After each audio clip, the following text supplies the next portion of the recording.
Hello students, a very good morning to all of you. Welcome you all on my YouTube channel PT Learning Point. Students, in this video I am going to discuss top 30 MCQs from the chapter 2 Federalism. Students ये chapter भी आप लोग का term 1 examination में include है और ये chapter भी इम्पॉर्टेंट है आप लोग के लिए। तो आइए इस चैप्टर के कुछ इम्पॉर्टेंट 30 क्वेश्चंस को हम लोग यहाँ पे देखेंगे। साथ में कुछ एक्सप्लेनेशन भी आपको मिलेगा जिसकी वजह से आपके ये चैप्टर को रिवाइज करने में आपको हेल्प मिलेगा। तो आइए फर्स्ट क्वेश्चन से स्टार्ट करते हैं। First question is given here, dash is a system of government which the power is divided between a central authority and various constituent unit of the country. So students, सबसे पहले तो आपको जानना है कि फेडरलिज्म क्या होता है, क्योंकि आप लोगों ने चैप्टर में पढ़ा भी होगा कि federalism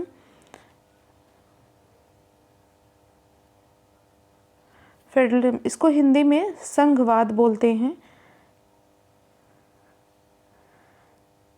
students, you have studied first chapter in power sharing और उस चैप्टर में हम लोगों ने ये सीखा था कि पावर शेयरिंग क्या होता है और पावर शेयरिंग क्यों इम्पॉर्टेंट है किसी डेमोक्रेटिक कंट्री के लिए। यानी कि किसी भी कंट्री में गवर्नमेंट जो काम करती है वो स्टेट गवर्नमेंट लेवल पे काम करती है, सेंट्रल गवर्नमेंट पे लेवल पे काम करती है। तो गवर्नमेंट्स के बीच जो पावर शेयरिंग की जाती है वो क्यों की जाती है और कैसे की जाती है, ये जो चैप्टर है आपका फेडरलिज्म, इसमें भी हम लोगों ने पावर शेयरिंग के ही कुछ एस्पेक्ट्स को देखा है, जिसमें कि कंट्री में रूल करने के लिए, किसी भी कंट्री में रूल करने के लिए जो डिफरेंट लेवल की गवर्नमेंट होती है, यानी कि जैसे सेंट्रल गवर्नमेंट होती है आपकी एंड स्टेट गवर्नमेंट, इस डिफरेंट लेवल के गवर्नमेंट को जो है इस्टेब्लिश की जाती है, जिसकी वजह से कंट्री को जो है सिस्टमेटिकली चलाया जा सके। जैसे अगर इंडिया की बात करें तो इंडिया में भी आपके सेंट्रल गवर्नमेंट, स्टेट गवर्नमेंट काम करती है। फेडरलिज्म के अगर अकॉर्डिंग देखा जाए तो फेडरलिज्म के अकॉर्डिंग गवर्नमेंट का जो पावर होता है, यानी कि वो कैसे वर्क करेगी, इसके लिए डिस्ट्रीब्यूट किया जाता है। तो कुछ फेडरलिज्म के यहाँ पे क्वेश्चंस आपको इम्पॉर्टेंट क्वेश्चन देखने को मिलेंगे। तो इस क्वेश्चन में भी आपका यही पूछ रहा है कि dash is a system of government in which the power is divided between central authority and various constituent units of the country. तो इसका ऑप्शन आप देख लीजिए, option A dictatorship, unitary system, monarchy and federalism. तो आपको भी पता है कि जो पावर डिवाइडेशन होता है वो किसी भी सेंट्रल और स्टेट गवर्नमेंट के बीच में जो इक्वली पावर डिवाइड किए जाते हैं कंट्री को रन करने के लिए, रूल करने के लिए, उसको फेडरलिज्म बोला जाता है। नेक्स्ट क्वेश्चन देखेंगे, how many levels of the government does a federation usually have, यानी कि कितने लेवल्स हमारे वहाँ गवर्नमेंट के हैं। तो स्टूडेंट्स, मेनली हमारे वहाँ तो सेंट्रल गवर्नमेंट है एंड स्टेट गवर्नमेंट, यानी 2 टाइप्स के गवर्नमेंट हैं। लोकल गवर्नमेंट भी हमारे वहाँ है, लेकिन वो बाद में आपके अमेंडमेंट करके 1992 में इसको ऐड किया गया। तो ऑप्शन के अकॉर्डिंग जो हमारा आंसर हो जाएगा इस क्वेश्चन के लिए वो 2 हो जाएगा, यानी central government and state government. Next question देखेंगे, how many countries in the world have a federal political system, यानी कि वर्ल्ड में जितने भी कंट्रीज़ हैं उन कंट्रीज़ में से कितने कंट्रीज़ में फेडरल पॉलिटिकल सिस्टम को फॉलो किया जाता है। तो students, option is given year 42, 33, 25, 18। तो आपको पता होगा कि 193 टोटल कंट्रीज़ हैं हमारे वर्ल्ड के अंदर, जिसमें कि आपके 25 कंट्रीज़ हैं जो मेनली बड़े कंट्रीज़ हैं हमारे ऑल वर्ल्ड के। तो वहाँ के जो बड़े कंट्रीज़ हैं वहाँ पे फेडरल पॉलिटिकल गवर्नमेंट को फॉलो किया जाता है। तो जो ऑप्शन होगा आपका सी होगा 25। नेक्स्ट क्वेश्चन देखेंगे, in a federal system the central government order the state government to do something.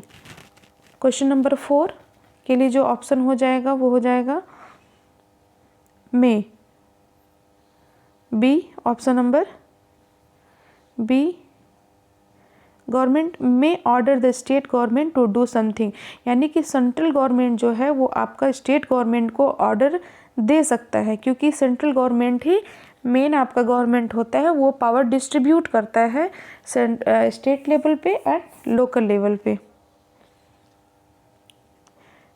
Next question देखेंगे, state government has power of its own for which, यानी कि किसके लिए उसके पास पावर होता है।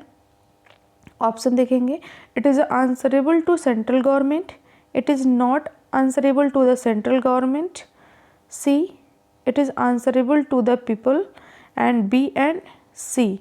तो क्वेश्चन नंबर 5 के लिए जो हमारा ऑप्शन हो जाएगा वो हो जाएगा डी, यानी बी एंड सी, यानी कि वो आंसरेबल भी होता है और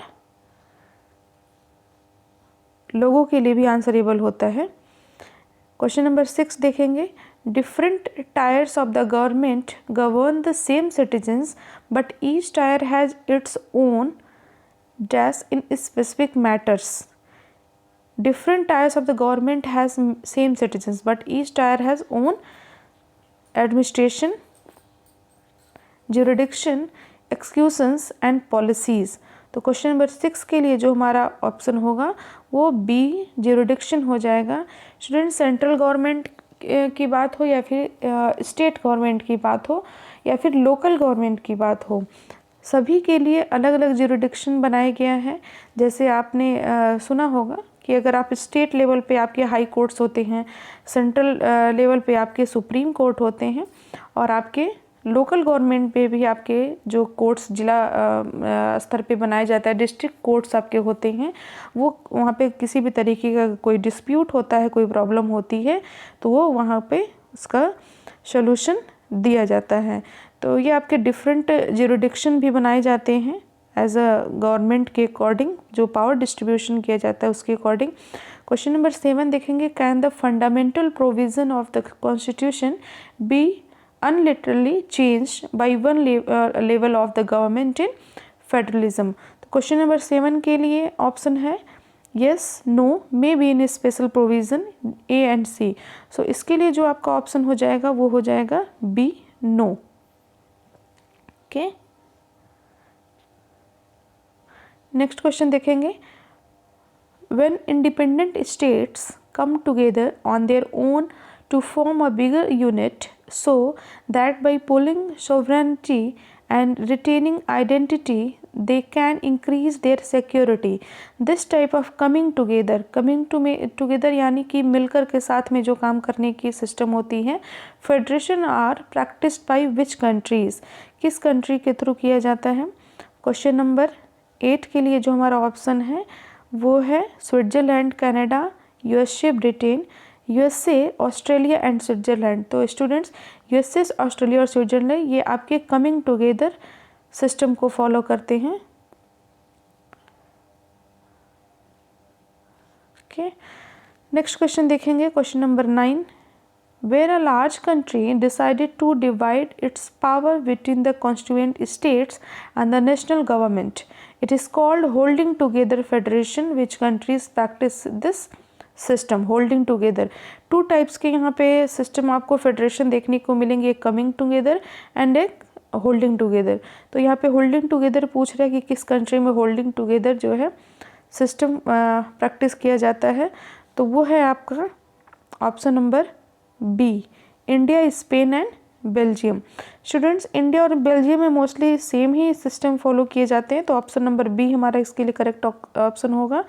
नेक्स्ट क्वेश्चन देखेंगे, question number 10, which one comes under the union list in India. Students, आपको पता होगा, आपने अगर चैप्टर जब पढ़ा होगा उस टाइम आपको ध्यान में होगा कि पावर जो डिस्ट्रीब्यूट किया गया है वो सेंट्रल गवर्नमेंट, जिसको कि सेंट्रल लिस्ट बोलते हैं, state list and concurrent list. तो मेनली यही हमारा 3 जो है ये कैटेगरी यानी कि लिस्ट बनाई गई है जिसमें अलग अलग सब्जेक्ट को रखा गया है और उसी के अकॉर्डिंग उनको राइट्स दी गई है उस पर लॉ बनाने के लिए। तो फर्स्ट आपका सेंट्रल गवर्नमेंट हो गया, स्टेट गवर्नमेंट हो गया, यानी कि कंकरेंट हो गया, यानी कि central list, state list and concurrent list. और इसी के अकॉर्डिंग स्टूडेंट्स इसमें अलग अलग सब्जेक्ट भी रखे गए हैं, यानी कि अगर सेंट्रल की बात करें तो उसमें डिफेंस हो गया, फॉरेन हो गया, बैंकिंग से रिलेटेड, करेंसी, कम्युनिकेशन से रिलेटेड जो है लॉ बनाते हैं वो सेंट्रल गवर्नमेंट ही आपकी बनाती है। स्टेट गवर्नमेंट जो होती है मेनली पुलिस हो गया, ट्रेड हो गया, कॉमर्स, एग्रीकल्चर, इरिगेशन पे आपके लॉ बनाती है। कंकरेंट लिस्ट स्टूडेंट्स होता है जो कंकरेंट लिस्ट, इसको हिंदी में समवर्ती सूची भी बोलते हैं। हिंदी भी आपको पता होना चाहिए फॉर अ बेटर अंडरस्टैंडिंग। तो समवर्ती सूची इसको बोलते हैं और इंग्लिश में कंकरेंट लिस्ट बोलते हैं। तो कंकरेंट लिस्ट में आपके एजुकेशन, फॉरेस्ट, वर्कर्स, मैरिज, इस तरह के जो सब्जेक्ट है वो रखे गए हैं।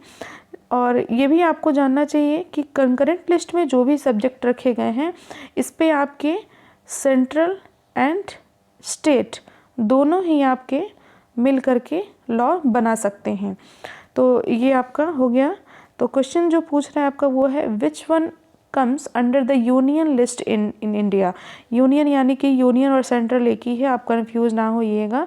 इसी को सेंट्रल भी बोलते हैं, सेंट्रल लिस्ट या यूनियन लिस्ट। बुक में आपके यूनियन लिस्ट ही दिया है बट सेंट्रल यूनियन एक ही है, no need to confuse. Okay, तो आपको आंसर बताना है क्वेश्चन नंबर 10 के लिए। Police, agriculture and banking.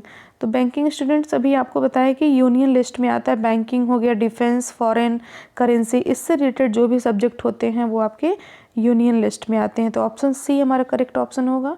Next question देखेंगे, which one comes under the state list in India? Student, this type of question will come in your examination, so you have to revise this chapter very carefully.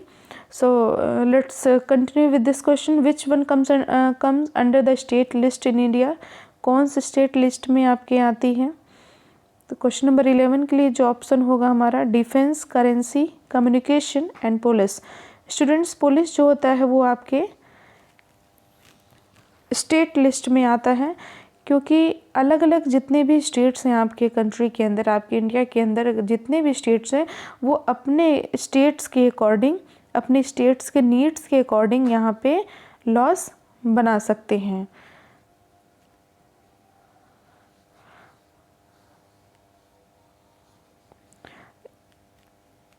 आपने देखा होगा कि different जितने भी states होते हैं वहाँ की उनकी जो सिस्टम होती है पुलिस से रिलेटेड, जो भी वहाँ के रूल्स रेगुलेशन होते हैं वो डिफरेंट होते हैं।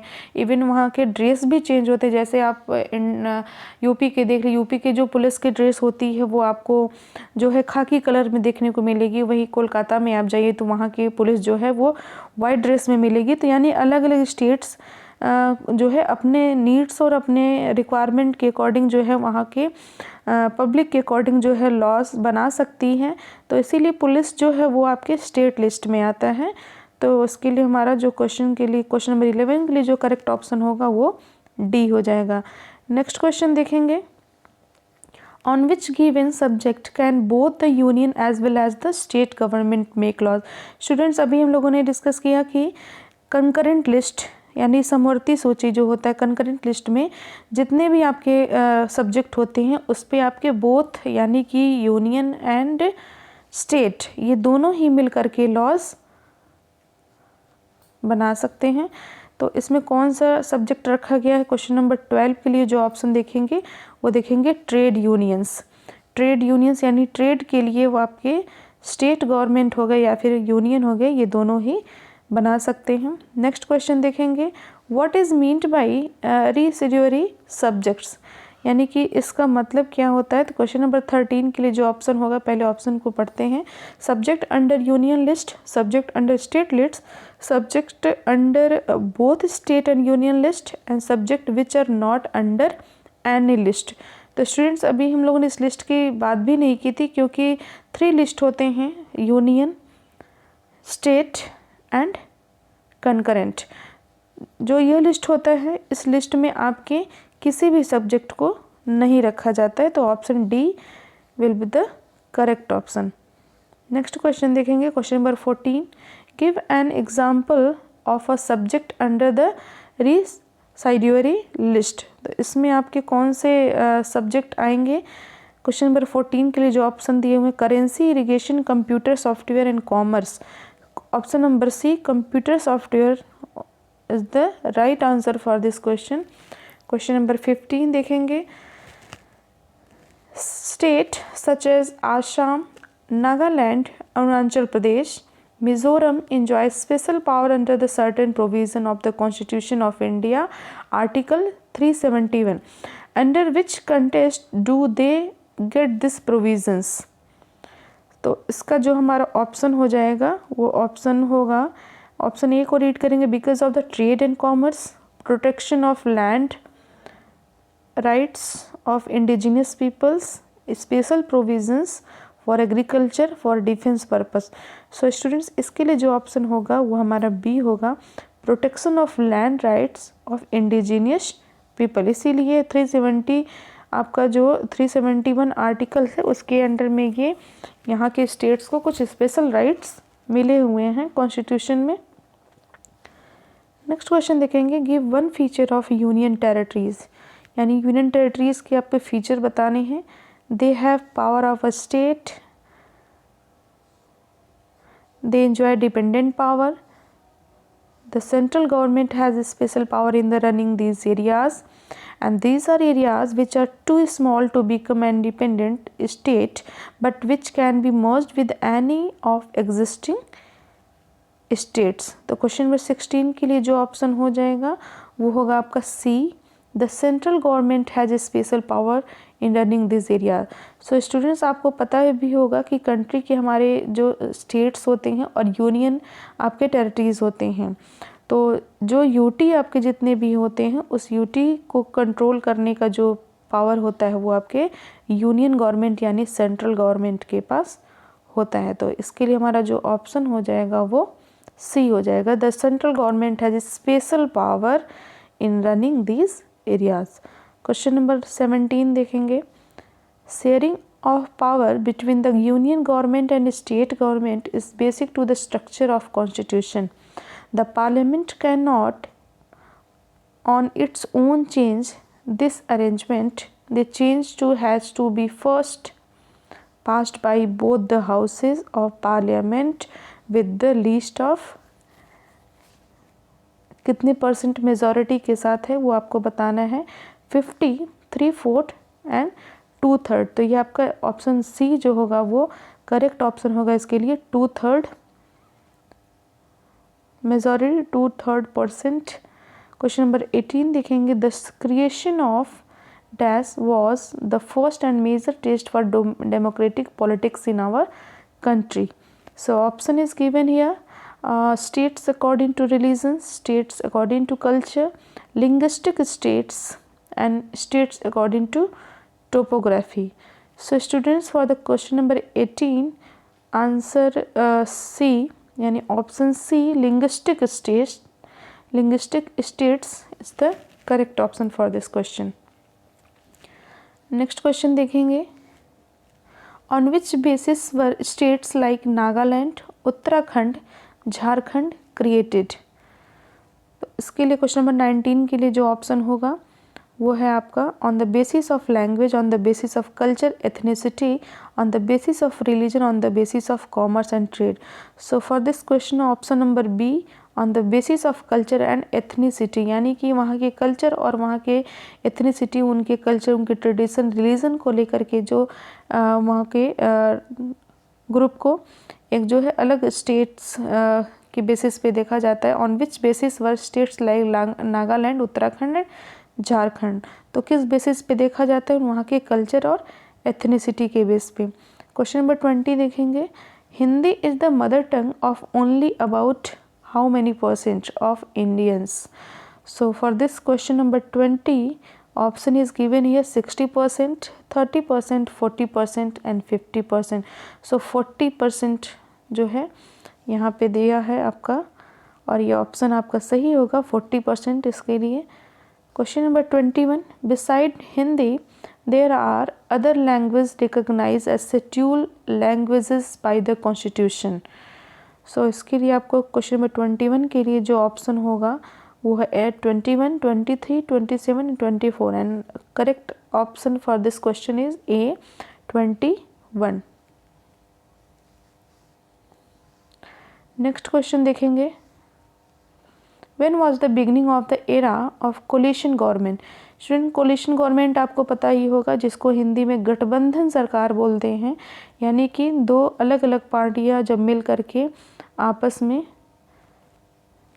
कोलिशन करती हैं और किसी भी इलेक्शन में पार्टिसिपेट करती हैं, और अगर उनकी पार्टी को मेजॉरिटी से जो है सीट्स मिल जाते हैं तो वो कोलिशन गवर्नमेंट बनती है, जिसमें दो लोगों की पार्टनरशिप होती है।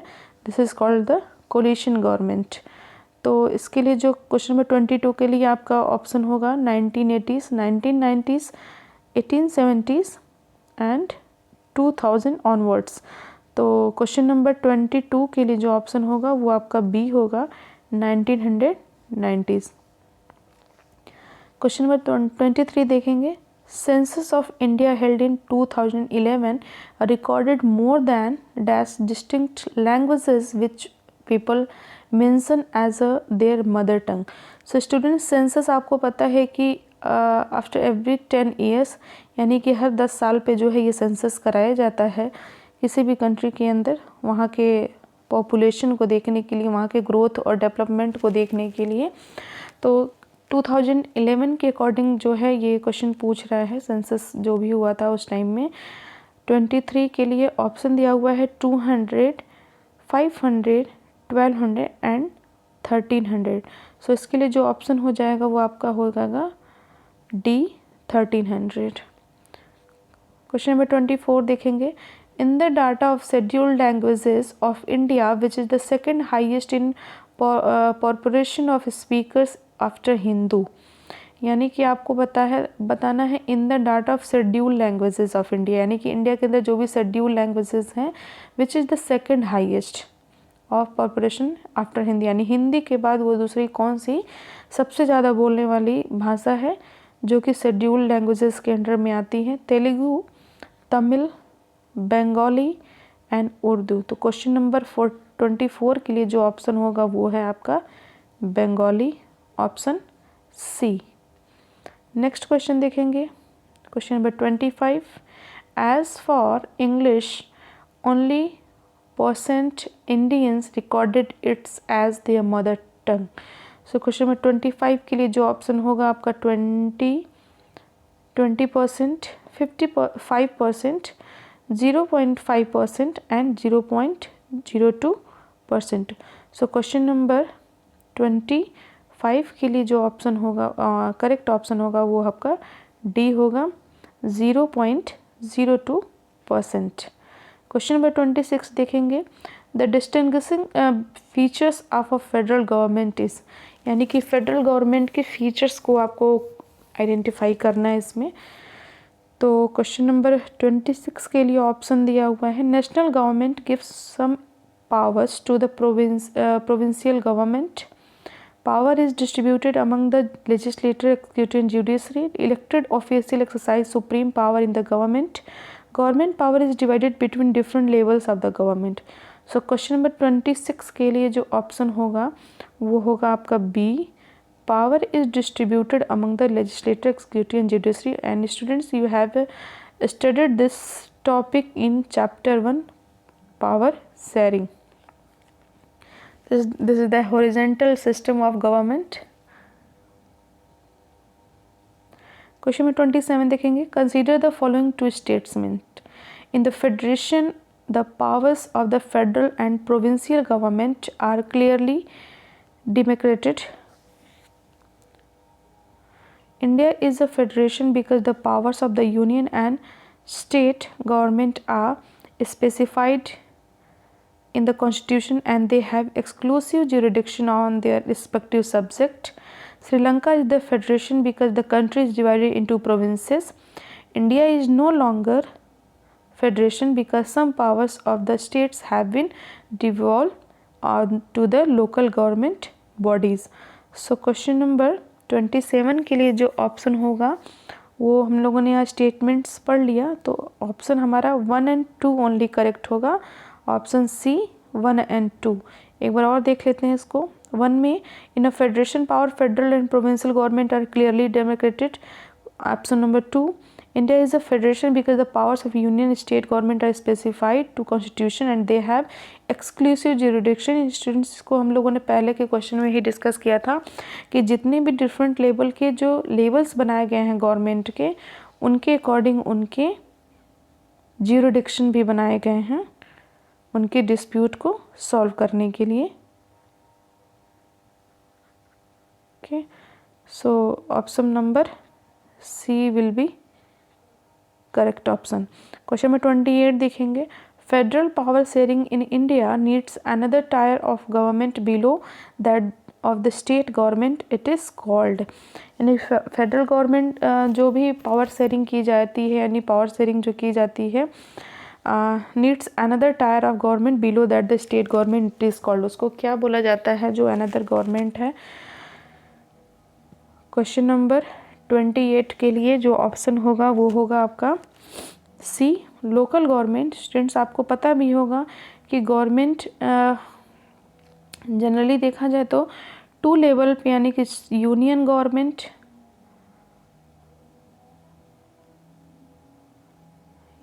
Government and state government. बाद में एक जो गवर्नमेंट का लेवल एक और ऐड किया गया जिसको लोकल गवर्नमेंट बोलते हैं।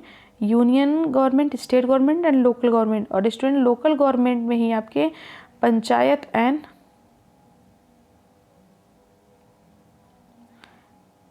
म्यूनिसिपैलिटी, यानी जिसमें आपके मेयर का इलेक्शन कराया जाता है, ये इसको ऐड किया गया। और ये ऐड इसलिए किया गया जिससे पब्लिक की जो प्रॉब्लम है उसको डायरेक्टली जो है गवर्नमेंट सॉल्व कर पाए और उनको बेहतर तरीके से समझ पाए। तो इसलिए लोकल गवर्नमेंट का बहुत इम्पॉर्टेंट रोल होता है हमारे कंट्री के अंदर। क्वेश्चन नंबर 29 देखेंगे। When was the constitution amended to make the third tier of democracy more powerful and effective. और स्टूडेंट्स ये क्वेश्चन बहुत इम्पॉर्टेंट भी है आपका, तो आप लोग इसको अच्छे से रिवाइज कर लीजिएगा।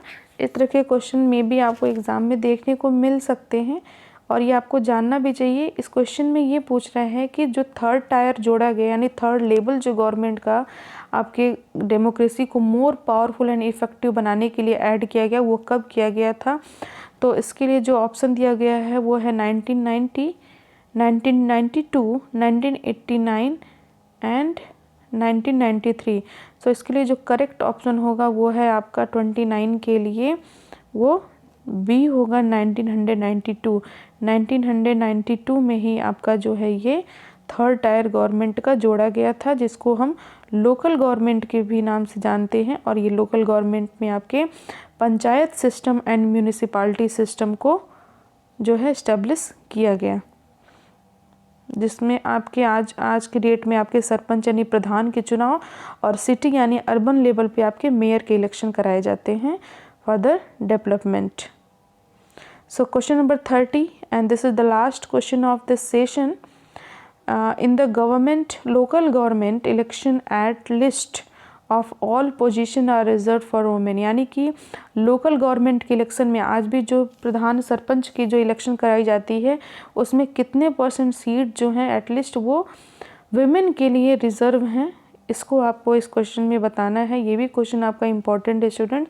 1/3, 2/3, 50% एंड 25%। तो आपका जो ऑप्शन होगा वो है ए। 1/3 जो सीट होती है वो आज भी विमेंस के लिए आपके local government election at least 1/3 seat जो है वो रिजर्व होती है। सो स्टूडेंट्स ये हमारा इस सेशन का लास्ट क्वेश्चन था। आई होप आप सबको अच्छा लगा होगा और आप लोग की तैयारी अच्छे से चल रही होगी। तो आप लोग ये सारे टॉपिक रिवाइज कर लीजिएगा और ये सारी क्वेश्चन भी आपके लिए इम्पॉर्टेंट है। मे बी आपको कुछ हेल्प मिले इससे एग्ज़ाम में। और आप सब अपनी तैयारी अच्छे से करिए और सारे जितने भी टॉपिक हैं उसको रिवाइज़ कर लीजिए। क्वेश्चन को ज़्यादा मेमोराइज़ करने पे ना अपना टाइम वेस्ट करिए, एक बार अपने सारे टॉपिक को रिवाइज़ कर जाइए, वो आपको ज़्यादा एग्ज़ाम में हेल्प करेगा कि आपको क्वेश्चन कहीं से पूछे। अगर आपको कॉन्सेप्ट क्लियर रहेगा तो आप किसी भी क्वेश्चन का आंसर ईज़िली दे पाएंगे। So students, thank you and have a nice day.